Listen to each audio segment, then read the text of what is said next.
Good morning. I'd like to talk over with you our job of taking care of our party line customers.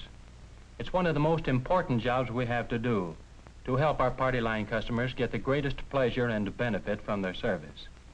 And I want to help you in every way I can to do the job successfully. 3 out of every 4 homes in this country which have telephone service are on party lines. Nearly 11 million of our customers are party line customers. In most cases, the service is shared by folks in the same neighborhood. While our best service is the individual line, the party line is a good service, adequate for the needs of many families. As you know, the same kind of telephone is used as in furnishing an individual line service, and the same kind of line to the central office. There isn't much difference in the way calls are made, or received, or completed at the central office. Where 2 parties share the line, generally only the bell of the called customer rings. In many communities, this is also true where 4 parties share the line, although in other places the bell of one of the other parties will ring also. Individual line service requires a separate pair of wires for each customer. In party line service, the wires are shared by 2 or more customers, and so service can be furnished at a lower rate. However, to get the best out of their service, the families that share a party line need to be considerate of each other, just as when they share a driveway, or as a family shares other things around the house.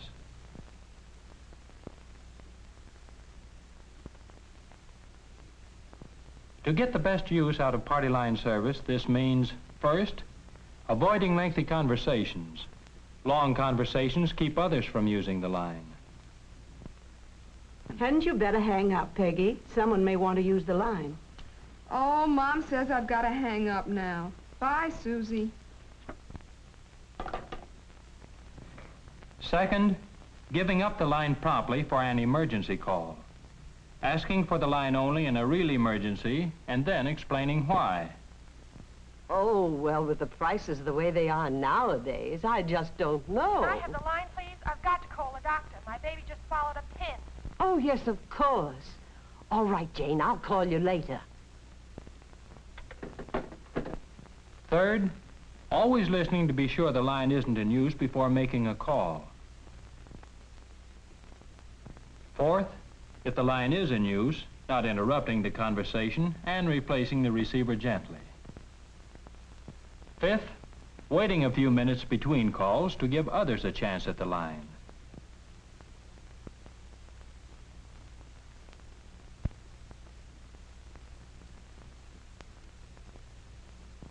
Sixth, whenever possible, making calls when the line is least likely to be used by others, such as avoiding making calls at dinner time.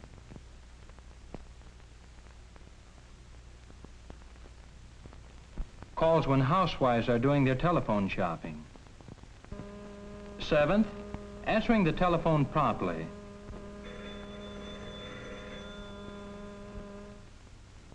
It also means thoughtfulness in such things as keeping children from playing with the telephone.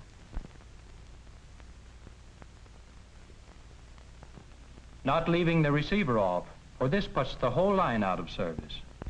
Answering only when the bell rings the right code. Hello? Hello? Oh, yes, surely. Because party line service is a shared service, it is all the more important that its users understand what they need to do to get full benefit from it. We in the telephone company do many things to help party line customers use their service with consideration for others on the line, and to make the way easier for you to help customers overcome their party line difficulties. In different places, of course, different methods are used. Newspaper advertising, booklets, given to all new customers and to customers who tell us they have difficulty with the service, letters, envelope imprints, bill inserts, and folders. In some places, announcements on radio programs.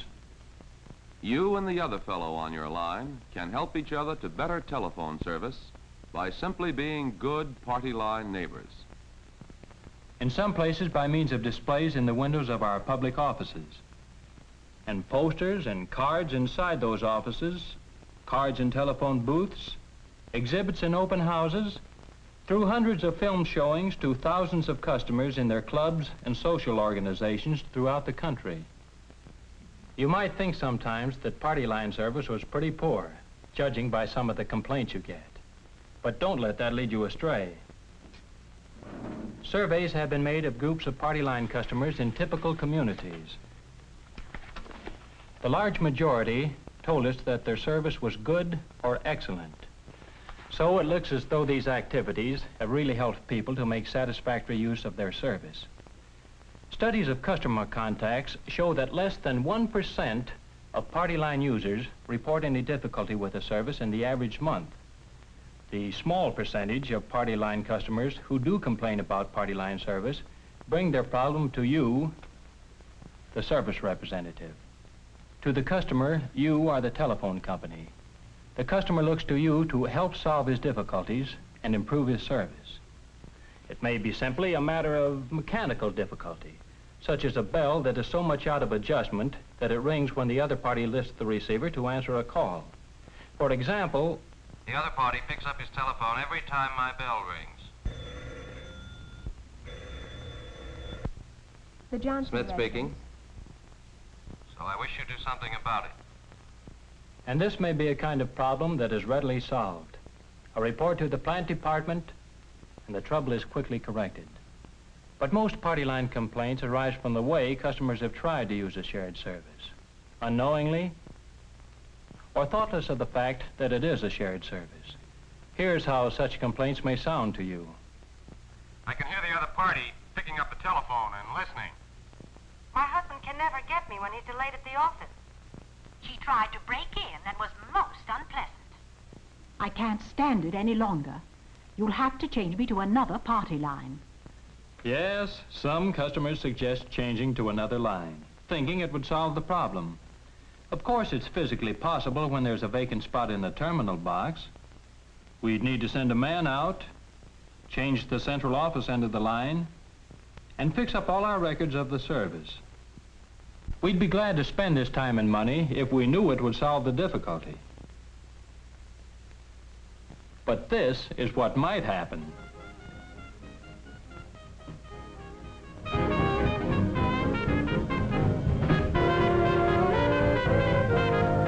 From the frying pan into the fire. It does happen, you know. That's why we try to work out with the customer some other solution. In the extreme case where no other solution seems workable or acceptable to the customer, you would offer to discuss the case with the supervisor or manager to see what might be done to help the customer. Of course, no promise would be made unless or until we are sure of what we're going to do. Sometimes the customer will say, Our line is always busy. Every time we want to use the phone, someone else is on the line. I'm very sorry to hear that. And our friends are always telling us they can never reach us by phone, even though we're at home. And many of our calls are important. Well, Mrs. Albright, We've simply got to have a private line. we'd be glad to do that if we could. But right now, we haven't enough facilities for people who want service. And giving one person a line by himself would be depriving others of service. and that shortage of facilities is still countrywide. It's true, in spite of our breaking all records in producing and installing equipment, not only telephones, but also central office equipment and cable, the demand still outstrips the supply. And all over the country, large numbers of people are still waiting. So all we can do is offer to put the customer on the waiting list. Too bad. Because an individual line would, of course, solve the difficulty for this customer and the many customers who never wanted party line service in the first place and may never really be satisfied with it. Of course, we suggest individual line service wherever we have enough facilities. But not even in pre-war days did every customer accept the suggestion. So what can we do to help our party line customer? The other day I was in a meeting of some of your fellow representatives. They were talking over their experiences on this very subject. We find it's helpful to get a group of girls together every so often to talk out their difficulties and swap experiences. It makes sure that all of us benefit by the experience of each and every one of us. How can we be helpful? My own experience is that the most important thing is to be a good listener.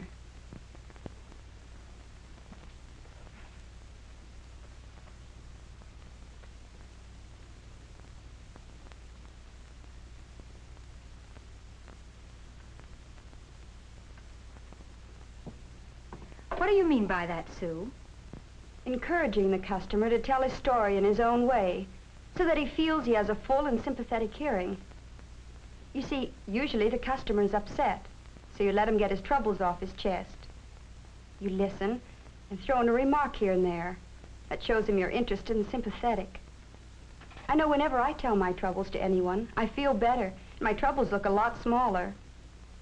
Well, the customer is me on the other end of the line. I quite agree with you, Sue. I find that listening is often the most helpful thing you can do. Also, by just listening, you'll find out a lot about what really happened. Sometimes a customer will tell you more than he realizes. I once had a customer who said that the other party kept breaking in on my call. I told him to get off the line, but he kept insisting that I give it up. Well, I was on the line first, and I wouldn't give it up. Well, that tied in with the other things he told me. Sounded to me as though the other party wanted to make an emergency call. I found out later in talking to the other customer that that's just what happened. What Helen is saying is that by being a good listener, we can get a lot of the facts.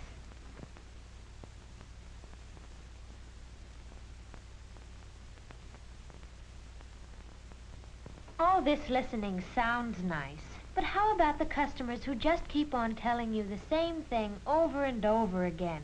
We just haven't got the time for that. Yes, but you've got to give the customer time to get the whole thing off his chest. That's the help he needs most, to get calmed down to where he can look at his difficulty in a reasonable way. Maybe taking more time in the beginning saves time later. And it's worth whatever time it takes, no matter how busy you are, no matter how many times the customer tells you the same thing, or no matter how similar the complaint may seem to hundreds of others you've listened to. As Helen said, by listening we get the facts. What kind of facts do we need? First, the kind of difficulty it is.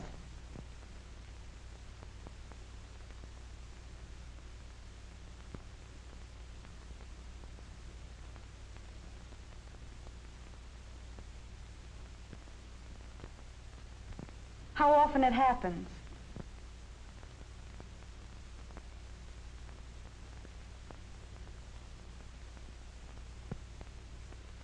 How long it's been going on.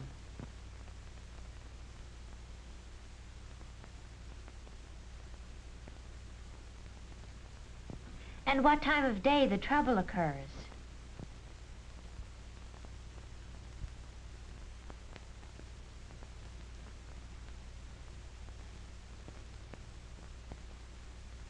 One case I had was a newly married bride who tried to call her mother every morning. Now, this happened to be just at the time when her neighbor wanted to order all her household supplies.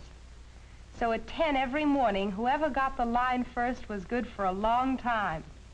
It finally came to a verbal hair-pulling match.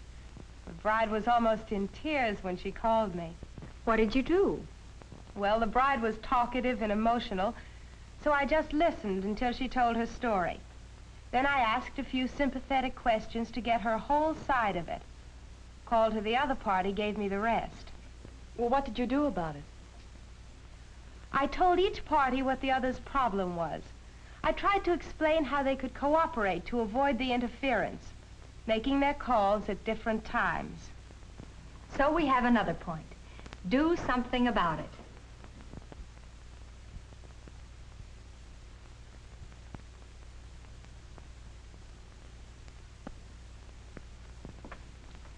The facts Janet got told her what to do. But can you always do something about it? Well, at least you can get in touch with the other parties, call them or write them.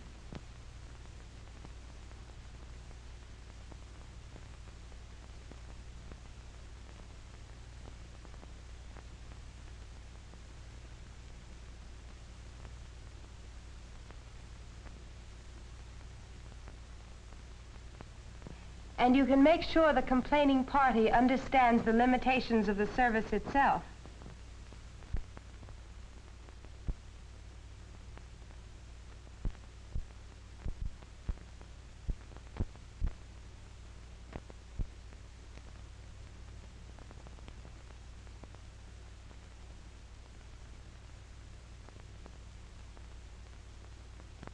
How do you do that without making him think that you're not sympathetic to his side?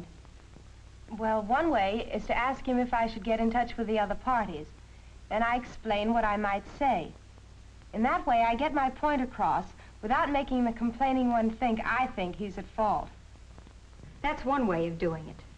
The main thing is to let the customer feel that you are really sympathetic and interested and trying to help him, and to assure him that something can and will be done about it. Because there is always something we can do, whether we send a letter or a booklet to all the parties on the line or take some other action. May I speak a piece? Why, yes. This is just applying good overtones of service to party line complaints. The way we do and say things is just as important as what we do and say. That's just as true in party line complaints as anything else. To begin with, you've got to show you're personally interested in the customer's problem. He must feel that you appreciate his point of view. You can do that only when you give individual attention to the customer's case. Be considerate. That's what counts. Don't let him feel you're handling it as a routine case. If you're sincerely anxious to be of help, you'll reflect that to the customer, and he'll see that you're doing everything that is practical to help him in his difficulty. There's one thing that we haven't talked about.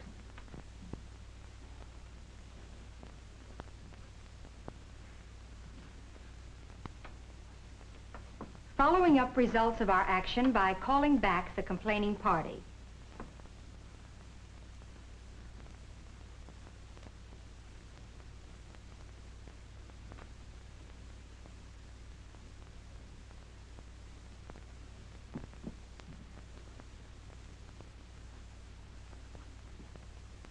We do this to show that our interest is genuine and doesn't end when the customer hangs up. What do your customers say when you call them back? The man who at first wouldn't give up the line said to me, Well, yes, maybe somewhat better now. Your call seemed to do some good. Well, I didn't expect you to call back. Thanks for helping me out. Goodbye. When I called my bride back, she was very sweet and said, "It's been better. I appreciate your taking care of it." I find that almost all of them seem pleasantly surprised that we took the trouble to call them. The least they'll say is, Yes. It was nice of you to call. Well, you can't know in every case how well you've made out, but your experience is checked with other service representatives throughout the system. A study of callbacks was made to complaining customers in 20 cities all over the country.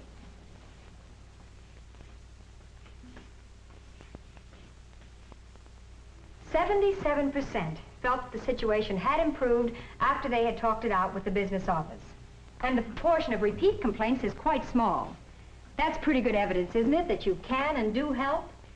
But how about the people we get whom we know we haven't helped? But how do you know you haven't helped them? Well, because they're still dissatisfied even after you've talked it out with them. Or they complain repeatedly. Those cases, and there aren't very many, you can take up with me. Arranging a callback with the customer, of course. We'll study the problem together and see what can be done to help.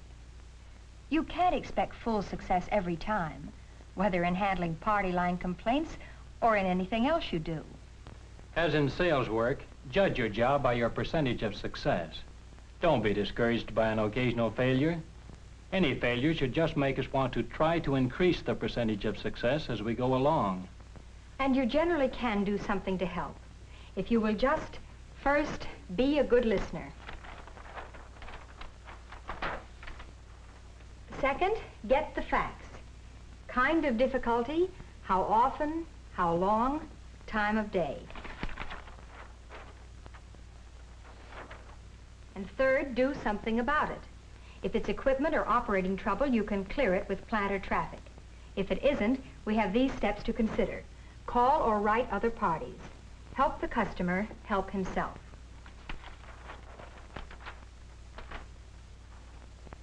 Fourth, follow up results. Call back complaining party. And fifth, above all, show your sympathetic interest.